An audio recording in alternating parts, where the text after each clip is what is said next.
उन नौजवानों को मैंने कहा कि मुझे नीचे उतार दें, और फिर उन्होंने मुझे नीचे उतार दिया। बस्ती के लोग मेरे इर्द गिर्द जमा थे, खुशी से नाच रहे थे। मैंने उन्हें खामोश होने का इशारा किया, वो सब खामोश हो गए। तो मैंने कहना शुरू किया, अब तुम सब बस्ती वालों की चुड़ैलों से जान छूट चुकी है, और अब मैं तुम सबसे इजाज़त चाहूँगा, क्योंकि मुझे अपने दो साथियों को तलाश करना है। मेरा इरादा था कि मैं उनसे रुखसत होकर दरिया की उसी सिमत चलता हुआ जाऊँगा जहाँ से बहकर इस बस्ती तक आया था। शायद इस तरह मैं वापस ओकलामूस के इलाके तक पहुँच जाऊँ, लेकिन बस्ती के लोग इस बात पर राज़ी नहीं हुए। उन्होंने मुझे रोक लिया कि अभी एक चुड़ैल बाकी है, और वो धमकी देकर गई है कि जादूगरनी लक्ष्मी देवी की पुजारन है, और जादूगरनी लक्ष्मी देवी हमसे इंतकाम लेने आएगी, और आप ही हमें लक्ष्मी देवी के अताप से बचा सकते हैं। ठीक है, उन सब की बातें सुनकर मैंने कहा, मैं रुक जाता हूँ, लेकिन मैं ज़्यादा अरसे तक नहीं रुक सकता। हमें कुछ ऐसा करना चाहिए कि जादूगरनी लक्ष्मी देवी जल्द अज जल्द हमारे सामने आ जाए। मेरी बात सुनकर बस्ती वाले खुश हो गए। बाबू, क्या आप मुसलमान हैं? एक बूढ़े आदमी ने पूछा। तो मैंने कहा, अल्हम्दुलिल्लाह, मैं मुसलमान हूँ। बूढ़ा आदमी दोबारा बोला, बाबू, आपका मजहब एक सच्चा मजहब है, और मैं चाहता हूँ कि मैं भी आपके मजहब को इख्तियार कर लूँ। क्या ऐसा मुमकिन है?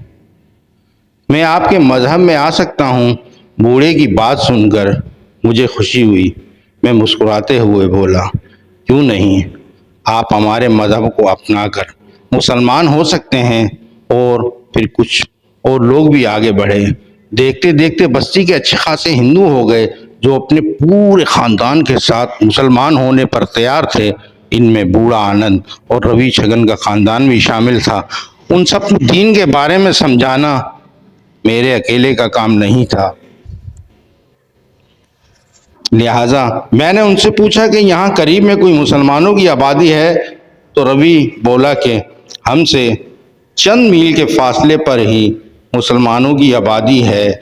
हम उनको ही देखते हैं, वो बहुत मिलजुल कर रहते हैं और एक दूसरे के काम आते हैं। उनमें बहुत इत्तेहाद है, आपस में मोहब्बत है। इस वजह से हम मुसलमानों से बहुत मुतासिर हैं। ठीक है रवि, तो मुझे उनकी बस्ती में ले चलो, मैं उनसे बात करता हूँ, वो तुम्हारी सही रहनुमाई करेंगे और तुम सबको दीन के बारे में समझाएंगे।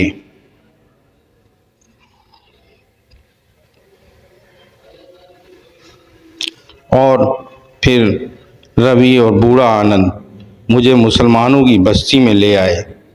यहाँ आकर मुझे अपनी इस्लामी रिवायतें नज़र आईं।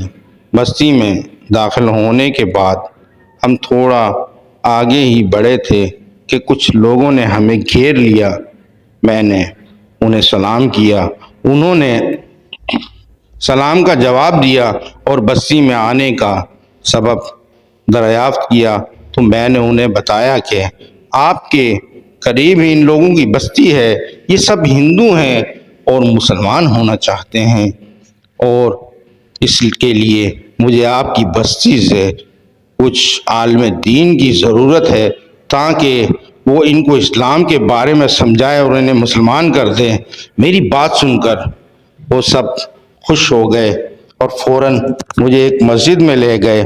वहाँ के पेश इमाम साहब बड़ी मोहब्बत से पेश आए, और जब उन्हें भी पता चला कि उनके पास वाली बस्ती के हिंदू मुसलमान होना चाहते हैं, तो वो बहुत खुश हुए और अपने साथ चंद और दीनी साथियों को लेकर हमारे साथ बस्ती की तरफ चल पड़े। वहाँ पहुंचकर हिंदुओं को इस्लाम की तबलीग की गई, इन्हें इस्लाम के बारे में अच्छी तरह समझाया गया, और फिर अपनी मर्जी से जो जो हिंदू मुसलमान होना चाहता था उसे कलमा पढ़ाकर मुसलमान किया गया। पेश इमाम साहब ने मुसलमान होने वाले हिंदुओं से कहा कि वो सब हमेशा उनके साथ खड़े खड़े रहेंगे, क्योंकि अब वो हमारे दीनी भाई हैं। मुसलमान होने वाले हिंदुओं ने भी वादा किया कि हम भी हमेशा आपका साथ देंगे और इस्लाम के असूलों पर कायम रहेंगे। आर्जी तौर पर वहाँ एक मस्जिद भी बना दी गई। सब बहुत खुश थे। पीर इमाम साहब और उनकी बस्ती के दूसरे मुसलमान साथी मुझसे बड़े खुश हुए कि मेरी वजह से इतने सारे हिंदू मुसलमान हो गए। उन्होंने मुझसे मेरा नाम पूछा, मैंने अपना नाम बताया तो पीर इमाम साहब बोले, माशाल्लाह बहुत प्यारा नाम है, लेकिन तुम कौन सी बस्ती से हो? मेरा ताल्लुक भारत से नहीं है, मैंने पीर इमाम साहब से कहा। तो फिर तुम कहाँ से हो? पीर इमाम साहब ने पूछा तो मैंने कहा मैं पाकिस्तानी हूँ। ओह! पीर इमाम साहब हैरत से मुझे देखने लगे, तुम पाकिस्तान से भारत कैसे आए? हादसाती तौर पर पहुंच गया भारत, यानी बगैर वीज़ा पासपोर्ट। जी जनाब, मैंने जवाब दिया। तो पीर इमाम साहब बोले, इस तरह तो तुम्हें भारत में बहुत खतरा है, भारतीय पुलिस और शिवसेना के गुंडों से भी, क्योंकि इस इलाके में शिवसेना की अजाराधारी है। लिहाजा मैं तुम्हारी हिफाजत के लिए कुछ जवानों को तयन कर देता हूँ, वो तुम्हारी हिफाजत करेंगे।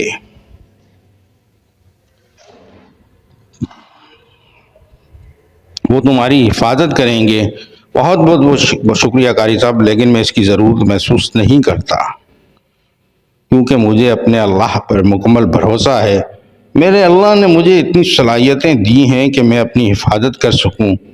मेरी बात सुनकर पेश इमाम साहब मुस्कुराए और बोले, ये बात की ना तुमने, इसी बात से पता चलता है कि तुम पाकिस्तानी हो।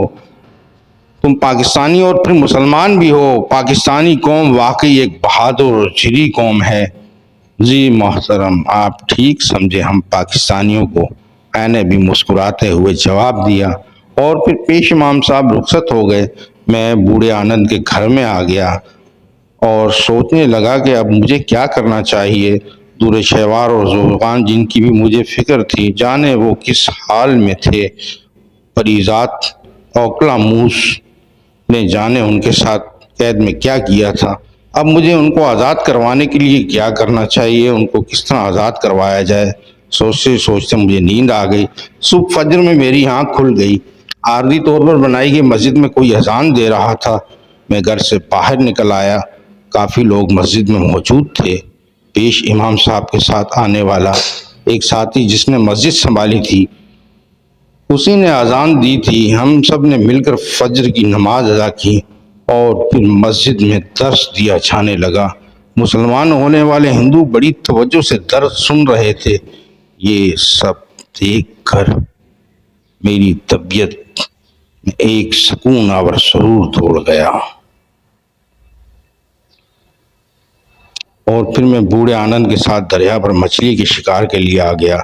रवि के अलावा 2 लड़के कुमार और रजनी भी हमारे साथ थे। अब जब ये सब मुसलमान हो चुके थे तो इनके नाम भी मुसलमानों वाले रख दिए गए थे। बूढ़े आनंद का नाम कलीम, रवि का नाम सुल्तान, कुमार का नाम कमाल और रजनी का नाम रजब रख दिए गए थे। लिहाजा अब मैं इनको मुसलमानों वाले नाम से ही पुकारूंगा। हमने अच्छी खासी मछलियां पकड़ ली थी। बूढ़ा कलीम खुश था। उसने सुल्तान से कहा कि नाव को किनारे ले चले, आज के लिए इतना शिकार काफ़ी है। आज के लिए इतना शिकार काफ़ी है, लिहाजा हम नाव को किनारे ले आए और मछलियों को समेटने लगे। अब ये मछलियां समेट कर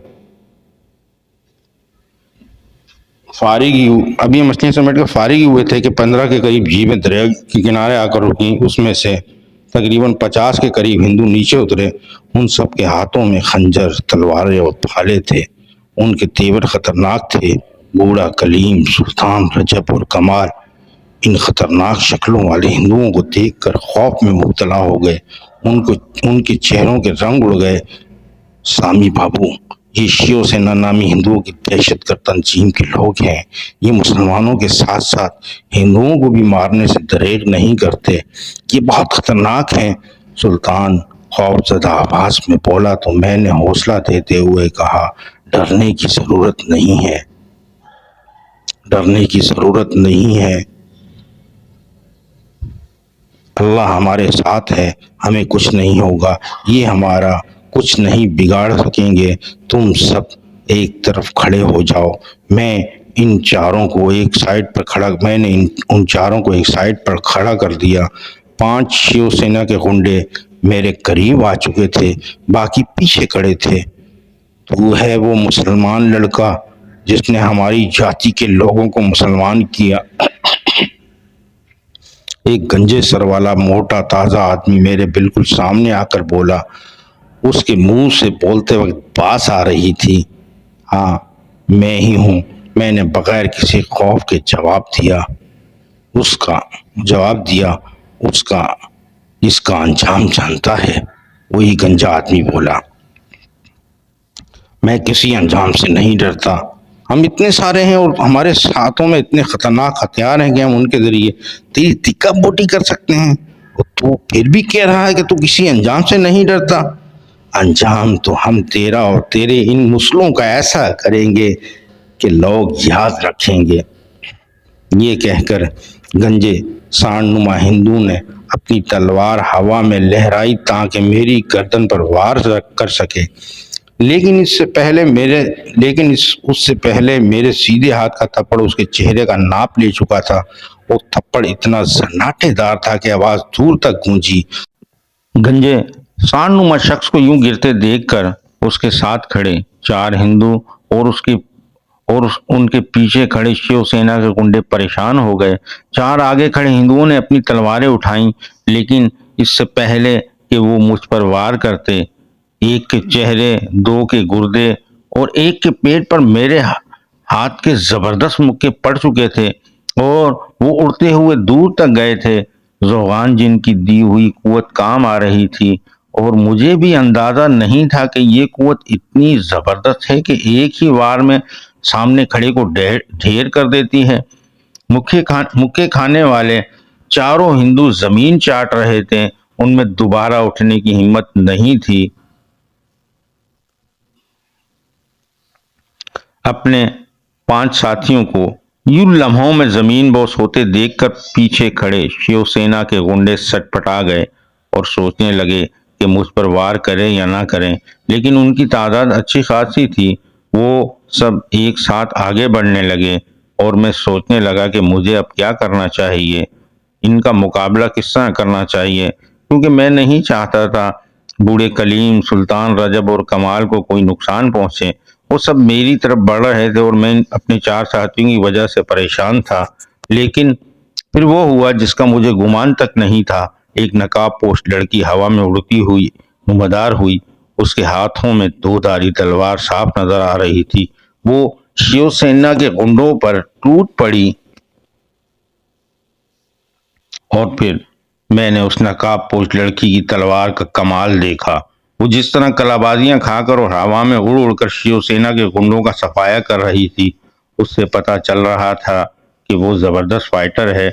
और फिर जब उसके साथ मैं भी मैदान में कूदा तो उन गुंडों की तलवारें, खंजर, भाले और सब धरे के धरे रह गए। वो सब जख्मी हो होकर जमीन पर गिरने लगे। मेरा भी एक हाथ जिस हिंदू को पड़ता, वो जमीन से दोबारा नहीं उठता था। कुछ ही देर में उन गुंडों को समझ आ गया कि वो हमारा मुकाबला नहीं कर सकते। लिहाजा बच जाने वाले शिवसेना के गुंडों ने बेहतर यही समझा कि मैदान छोड़कर भाग जाएं और फिर वो भागने लगे। मैंने उन्हें भागने दिया, लेकिन फाइटर लड़की भागने वालों के भी पीछे भाग रही थी और इन्हें मार रही थी। ऐसा लग रहा था जैसे वो अपने दुश्मनों का सफाया कर रही हो। जो बचकर भाग सकते थे वो भाग गए। नकाबपोश लड़की रुक गई और अपनी तलवार म्यान में डालकर मेरी तरफ आने लगी। कौन हो तुम? लड़की जब मेरे करीब आ गई तो मैंने पूछा। मैं यूं। उसने अपना नाम बताकर नकाब उतारा। वो एक चीनी लड़की थी, देखने में नर्म नाजुक, लेकिन मैं उसे लड़ते हुए देख चुका था। वो बाहर से जो दिखती थी, अंदर से वो नहीं थी। इंतहाई खतरनाक लड़ाका लड़की थी। तुम कौन हो? मैं यून ने पूछा। मैं सैयद इब्तिसाम अली और सामी हूँ। मैंने अपना तारुफ करवाया। इंडियन हो? उसने फिर पूछा, नहीं, पाकिस्तानी हूं। बहुत बहुत अच्छा, मुझे पाकिस्तानी पसंद है। मैं यूं अंग्रेजी में बात कर रही थी। उसने हाथ मिलाने के लिए हाथ आगे बढ़ाया। मैंने आज तक किसी लड़की से हाथ नहीं मिलाया, लेकिन तुमसे मिला रहा हूं क्योंकि मुझे भी चीनी लोग पसंद हैं। मैंने मेयून से हाथ मिलाते हुए कहा। मेयून के हाथ काफी सख्त थे। तुम्हारे हाथ तो बहुत सख्त हैं, फौलाद की तरह। मैं किंग फू मास्टर हूँ, निंजा जोडू कराटे चैंपियन हूँ। मैंने कई ट्रेनिंग ली हुई हैं। वो बोल ही रही थी कि बूढ़ा कलीम और तीनों लड़के हमारे पास आकर खड़े हो गए। सामी बाबू चले, बूढ़ा कलीम बोला। उन्होंने मछलियां हाथों में उठा ली थी। हाँ, मैंने कहा, और मैयून से बोला, तुम कहाँ रहती हो? मेरा कोई ठिकाना नहीं है, मैयून बोली। क्या मतलब? मैंने हैरानगी से पूछा। तो मैयून बोली, मैं हिंदुस्तान एक मकसद की वजह से आई हूँ। मकसद पूरा होने के बाद लौट जाऊंगी। क्या मकसद है तुम्हारा हिंदुस्तान में आकर? मैंने पूछा। जिस तरह तुम मेरे साथ शिवसेना के गुंडों से लड़े, इससे ये जाहिर होता है कि तुम्हारी भी इनके साथ दुश्मनी है। इसलिए मैं तुम्हें बता रही हूँ अपना मकसद। मैयून ने बोलना शुरू किया। मेरी एक बहन अपने कुछ दोस्तों के साथ हिंदुस्तान घूमने आई थी, लेकिन वो वापस चीन नहीं पहुंची। वो और इसके दो साथियों को अगवा कर लिया गया। इसके जो साथी चीन वापस लौटकर आए, उन्होंने बताया कि मेरी बहन और उसके दो साथियों को शिवसेना के गुंडों ने अगवा किया है। लिहाजा मैं हिंदुस्तान आ गई। यहाँ मुझे पता चला कि मेरी बहन और उसके साथियों को अगवा करने वाला महेश ठाकरे है, जो इस इलाके में शिवसेना का नेटवर्क चला रहा है। लिहाजा मैं इस इलाके में महेश ठाकरे को तलाश कर रही हूँ। जाने मेरी बहन और उसके दो साथी किस हाल में हैं, जिंदा भी हैं या नहीं, मुझे कोई खबर नहीं, लेकिन मैं महेश ठाकरे को नहीं छोड़ूंगी। मैं यूं खामोश हुई तो मैंने कहा, लेकिन ये काम तो तुम्हारी हुकूमत का है। हुकूमत का बनता है कि वो इस मामले की तहकीकात करवाए और हिंदुस्तानी हुकूमत से जवाब तलब करे।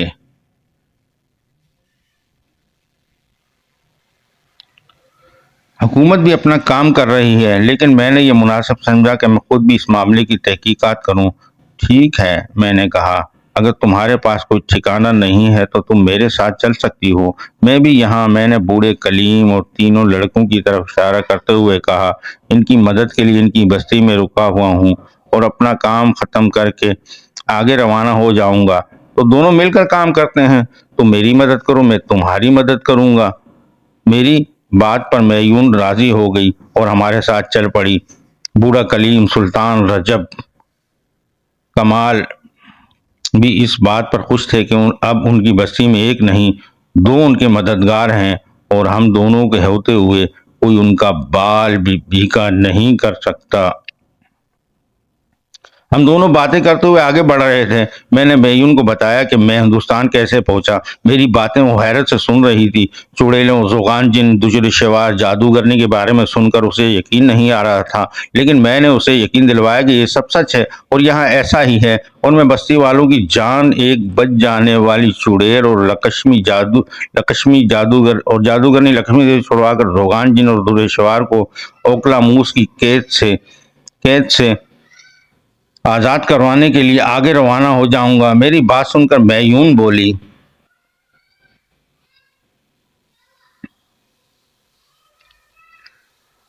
फिर तो यहाँ मजा आने वाला है। जरा मैं भी तो देखूं ये चुड़ैल और जादूगरनी कैसी होती हैं। हम बस्ती में पहुंच चुके थे। भूख लग रही थी। पकड़ी जाने वाली ताज़ा ताज़ा मछली शकुंतला ने तलकर मेरे और मैयून के सामने लाकर रख दी। मछली मेरी पसंदीदा गजा है और फिर शकुंतला ने जाने कौन से मसाले लगाए थे कि मछली खाने का मजा आ गया। खूब सेहर होकर मछली खाई। दिन गुजर गया, रात भी गुजर गई, कोई वाकया रोनुमा नहीं हुआ। सुबह हम सब फिर मछली के शिकार पर निकल गए। मैयून भी हमारे साथ थी। आज भी बड़ी तादाद में मछलियां हाथ लगी। शिवसेना के गुंडे, चुड़ैल और जादूगरनी लक्ष्मी देवी का दीदार नहीं हुआ। मैं सोच रहा था कि अगर इसी तरह दिन गुजरते रहे तो मेरे लिए मसला हो जाएगा, क्योंकि मुझे जोगानजिन और दुरेशवार को परीरात ओखला मूस की केस से रिहा करवाना था।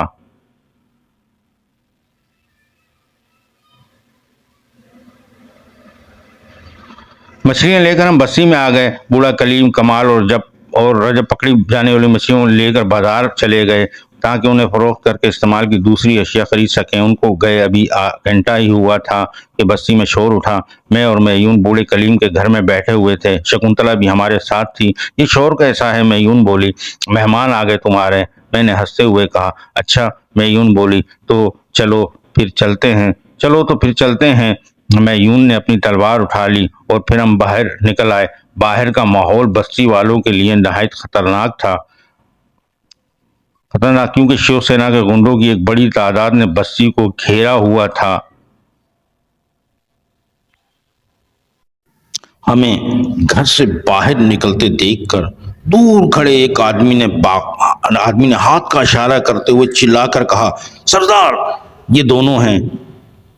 उसके इस तरह चिल्लाकर इशारा करने पर एक लंबा चौड़ा भद्दे टेल डोल का आदमी हमारी तरफ देखते हुए बोला, कालिया, के बोलत है? ये बच्चा लोग हमारे 40 लोगों का कचूमन निकाल दिया, उनका मट्टी में मिला दिया।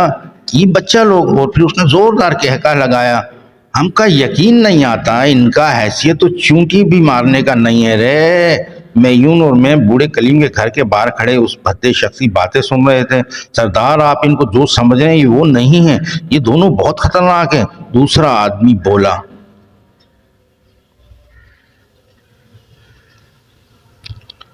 ये शायद वो लोग थे जो पिछले मुकाबले में बचकर भाग गए थे और अब इतनी बड़ी तादाद के साथ आए थे।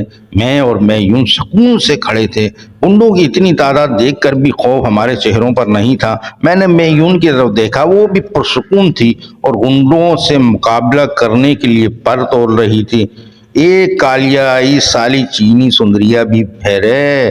पिछली बार चीनी लड़कियों ने बड़ा लुक दिया था रे। बद्दे डेढ़ डोल के आदमी ने अपनी चौड़ी छाती पर हाथ फेरते हुए कहा तो मयून के कान खड़े हो गए, क्योंकि क्योंकि उसकी बहन और दो साथी अगवा हुए थे। दो साथी में एक लड़की और दूसरा लड़का था।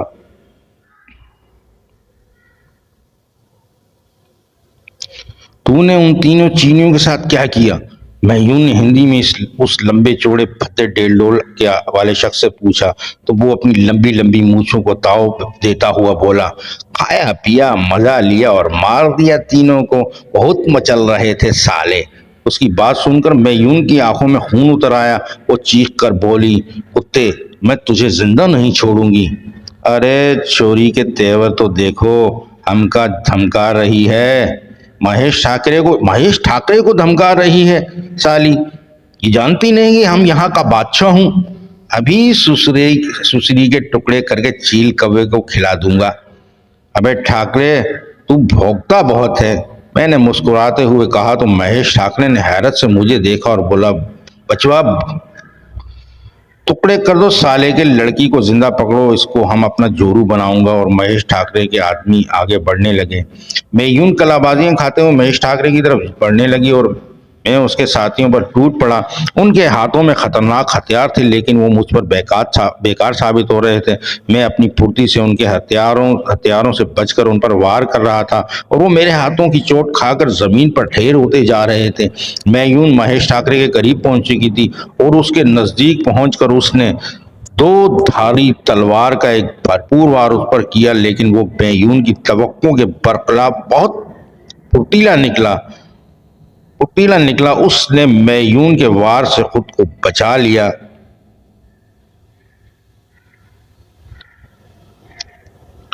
महेश ठाकरे ने पलटकर मयून पर वार किया। वो भी शायद फाइटर था। उसने दाहिने पैर की किक घुमाई थी, लेकिन मयून झुकाई देकर उसकी किक से बच गई। उसने तलवार का एक और वार किया। महेश ठाकरे ने मयून के वार से खुद को बचाया और जंप लगाकर मयून के पीछे पहुंच गया और फिर उसने कमाल फुर्ती से मयून की गर्दन अपने मजबूत बाजुओं की गिरफ्त में ले ली और अपने साथी का लंबा तेज धार खंजर लेकर मयून की गर्दन पर रख दिया। मयून मुकम्मल तौर पर महेश ठाकरे की गिरफ्त में थी। महेश ठाकरे की गिरफ्त में थी। छोरे, महेश ठाकरे मेरी तरफ देखकर जोर से चीखा और मैं जो बड़ी तेजी से महेश ठाकरे के आदमियों को जमीन चटवा रहा था रुक गया। अबे, अब अगर तूने मेरे एक भी आदमी को मारा तो मैं इस चोरी की गर्दन अलग कर दूंगा। मैंने बेबसी से मेयून को देखा, वो महेश ठाकरे की गिरफ्त में मचल रही थी। मारो रे छोरे को खत्म कर दो। महेश ठाकरे अपने साथियों की तरफ देखकर ठाड़ा और उसके साथी गुंडे अपने हथियार लहराते हुए मेरी तरफ बढ़ने लगे। मेयून उसकी गिरफ्त में थी, लिहाजा मैं कुछ नहीं कर सकता था। अगर उन पर मार करता तो महेश ठाकरे मेयून को मार देता। सामी, मारो इनको, मेरी फिक्र मत करो। मेयून ठाकरे की गिरफ्त में घुटे घुटे लहजे में चीखी।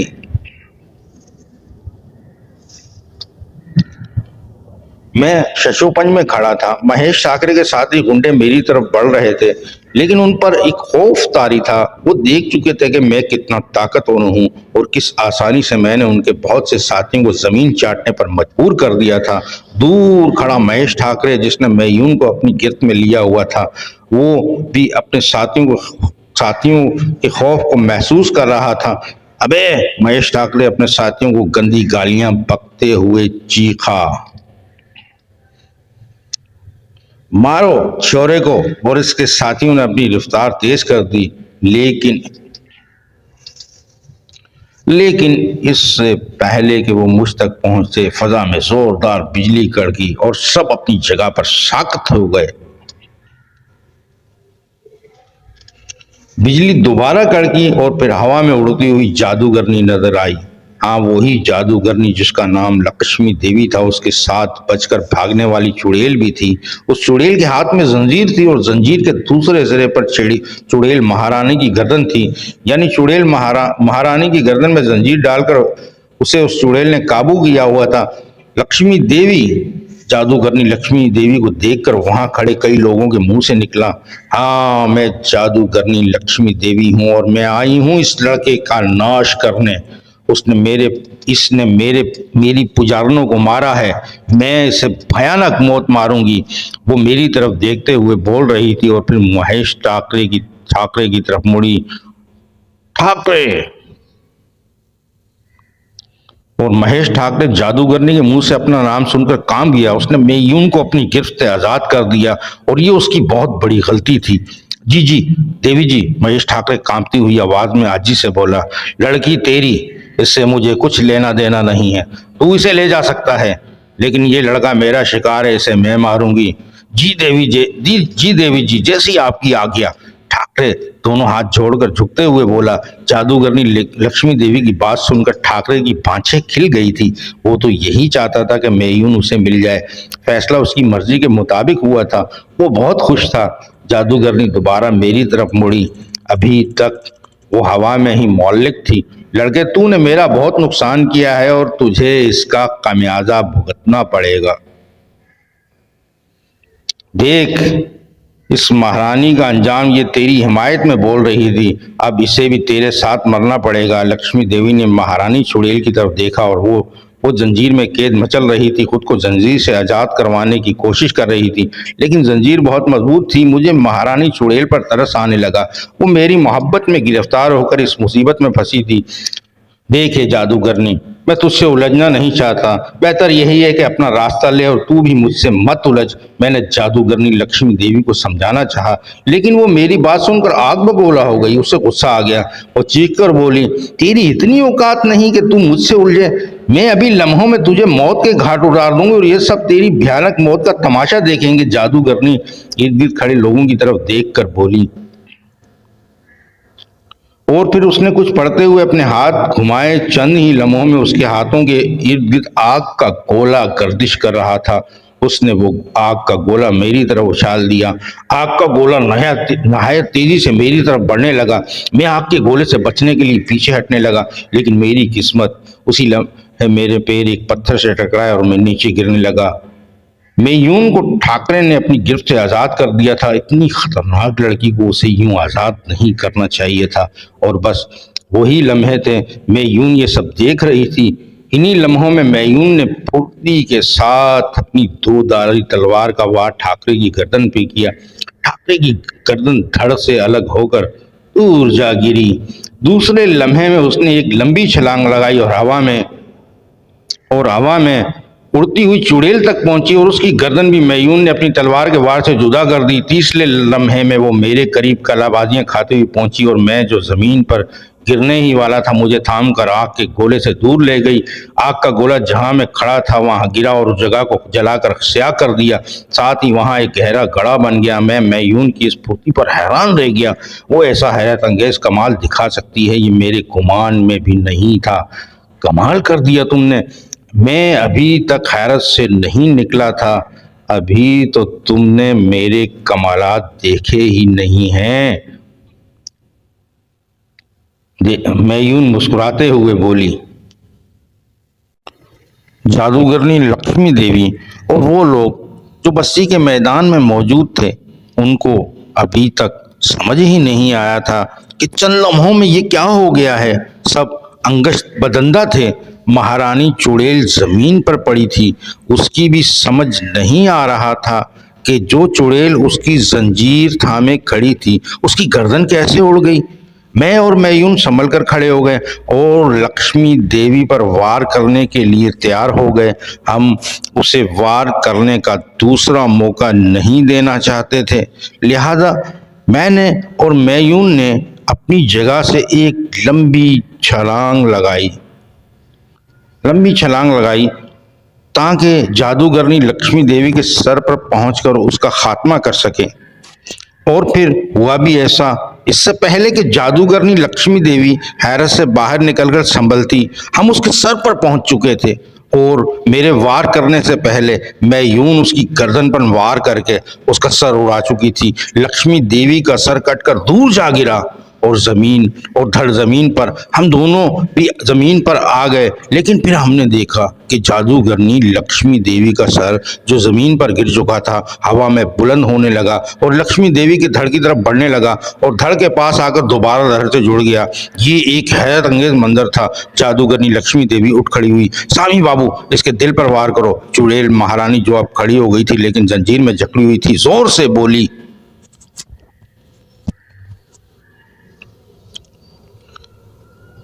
हरामजादी, ले अब तू भी मर। जादूगरनी लक्ष्मी देवी चीखी और फिर उसने दो आग के गोले तख्लीक किए। एक हमारी तरफ उछाल दिया और दूसरा चुड़ैल महारानी की तरफ। इससे पहले कि आग का गोला हम तक पहुंचता, मैं और मैयून जंप लगाकर अपनी जगह छोड़ चुके थे। लेकिन इस अमल में मैयून के हाथ से उसकी तलवार छूट गई। दूसरा आग का गोला चुड़ैल महारानी से टकरा चुका था और उसके जिस्म में खतरनाक आग लग चुकी थी। वो जल रही थी और जलते हुए इधर उधर भाग रही थी, चीख रही थी। मुझे जादूगरनी लक्ष्मी देवी पर गुस्सा आ गया। मैंने लपक कर मैयून की जमीन पर पड़ी तलवार उठाई और बिजली की तेजी के साथ जादूगरनी लक्ष्मी देवी के दिल वाली जगह पर आर पार कर दी। तलवार जादूगरनी के सीने में घुसकर उसके दिल को चीर चुकी थी। वो फटी फटी आंखों से मुझे देख रही थी। लड़के मुसलमान है ना, इसलिए मुझे मारने में कामयाब हो गया, वरना दूसरे मजहब का कोई आदमी मुझे नहीं मार सकता था। जादूगरनी लक्ष्मी देवी बोली और फिर उसका जिस्म फजा में तहलील होने लगा। आहिस्ता आहिस्ता वो तहलील होते होते गायब हो गई। चुड़ैलें मर चुकी थी। जादूगरनी का भी काम तमाम हो चुका था। चुड़ैल महारानी भी जलकर खाक हो चुकी थी। उसके मरने का मुझे अफसोस था। उसी ने बताया था कि जादूगरनी लक्ष्मी देवी के दिल पर वार किया जाए, लिहाजा उसके बताने पर ही मैं जादूगरनी को मारने में कामयाब हुआ, वरना मैयून ने तो उसका सर भी तलवार से अलग किया था। लेकिन वो दोबारा जादूगरनी के धड़ से जुड़ गया था। महेश ठाकरे भी मैयून के हाथों मारा जा चुका था और उसके बाकी साथी मैदान छोड़कर भाग चुके थे। बस्ती को साफ कर दिया गया था। मैंने सामने वाली मुसलमानों की बस्ती से चंद जिम्मेदार लोगों को बुलवाया और उनसे कहा कि मेरा यहाँ से काम खत्म हो गया है और अब मैं यहाँ से रुखसत हो जाऊंगा, लिहाजा आप लोगों का फर्ज बनता है कि आप इन लोगों की मुसलसल रहनुमाई करते रहें, क्योंकि ये सब नए नए मुसलमान हुए हैं और इनको इस्लाम के बारे में मालूमात नहीं है। मुसलमान बस्ती के लोगों ने वादा किया कि वो हर तरह से उनकी रहनुमाई करेंगे और हर मुश्किल में इनके साथ खड़े होंगे, इनको अकेला कभी नहीं छोड़ेंगे। दोनों बस्ती के लोगों को मिलाने के बाद मैंने उनसे इजाज़त मांगी कि अब मुझे जाने दिया जाए, क्योंकि मुझे अपने दो साथियों को तलाश करना है। लेकिन बस्ती के लोगों ने मुझे और मयून को ज़बरदस्ती एक दिन के लिए रोक लिया। उनका कहना था कि वो रात को हम दोनों की दावत करना चाहते हैं, दावत के बाद सुबह को दोनों चले जाना। मुझे और मयून को रुकना पड़ा। बस्ती के लोग दावत की तैयारी में मसरूफ हो गए। वो सब चुड़ैलें और जादूगरनी लक्ष्मी देवी से नजात हासिल कर चुके थे और अब इस खुशी में एक बड़ा जश्न मनाना चाहते थे। हम बूढ़े कलीम के घर में मौजूद थे। मैंने मयून से पूछा अब उसका क्या इरादा है, क्योंकि वो अपनी बहन का इंतकाम ले चुकी थी।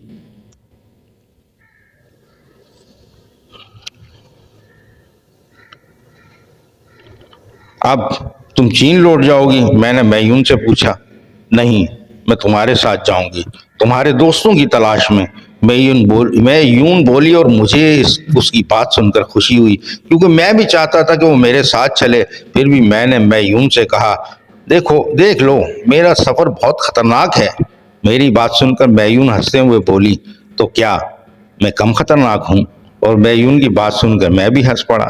क्या चीन में तुम्हारे घर वाले तुम्हारी वजह से परेशान नहीं होंगे? अगर तुम लौट कर घर नहीं गई तो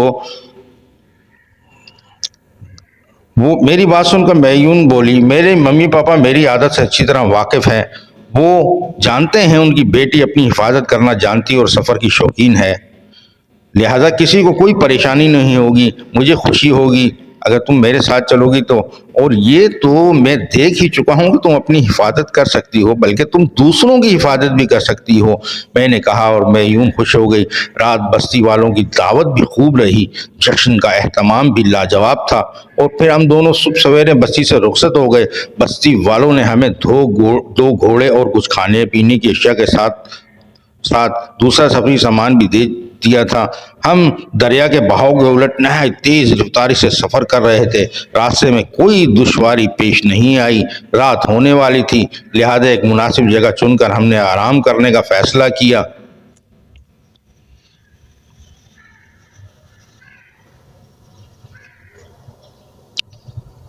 चांद को आसमान पर बादलों ने अपनी लपेट में लिया हुआ था, इसलिए अंधेरा कुछ खनेरा था। नींद ने मुझे भी अपनी बाहों में समेट रखा था। बड़ी गहरी नींद थी मेरी। फिर ख्वाब में मुझे एक सूरत नजर आई। सफेद बेदाग लिबास में मलबूस वो एक बारिश नूरानी चेहरे वाले बुजुर्ग थे। चेहरे पर इतनी नूरानियत थी कि आदमी देखता रहे और जी ना भरे। इब्तसाम, उन्होंने मुझे सामी के बजाय इब्तसाम से पुकारा। जी जी, मैं नहायत अदब से बोला। तुम्हें चुन लिया है। आवाज़ उनकी ऐसी थी जैसे बांसुरी के सुर हो। मैं आपकी बात का मतलब नहीं समझा मेरे मोहतरम बुजुर्ग,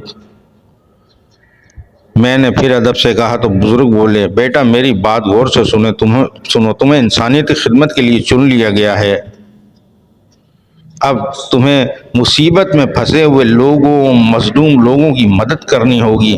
तुम जहां जाओगे तुम्हारे लिए रास्ते खुद ब खुद बनते जाएंगे।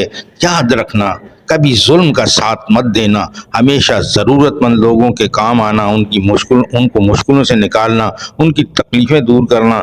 बुराई की तरफ मत जाना, तुम्हें अच्छाई के लिए लड़ना है, बुराई को दुनिया से मिटाना है। अगर तुम सीधे रास्ते पर चलते रहो तो दुनिया की कोई ताकत तुम्हें शिकस्त नहीं दे सकेगी।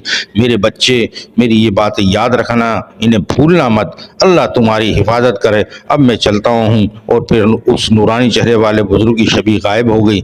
मेरी आंख भी खुल गई। मैं हैरत से इधर उधर देखने लगा।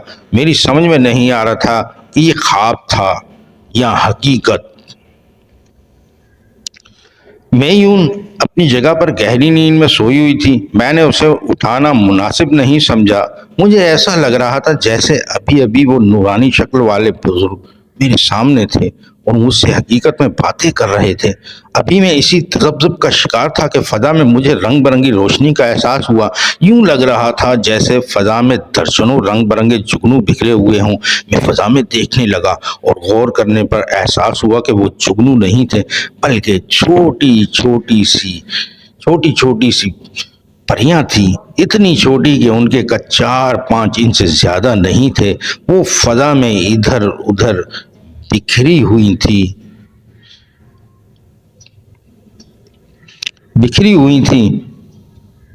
हर परी के जिस्म से अलग रंग की रोशनी खारिज हो रही थी।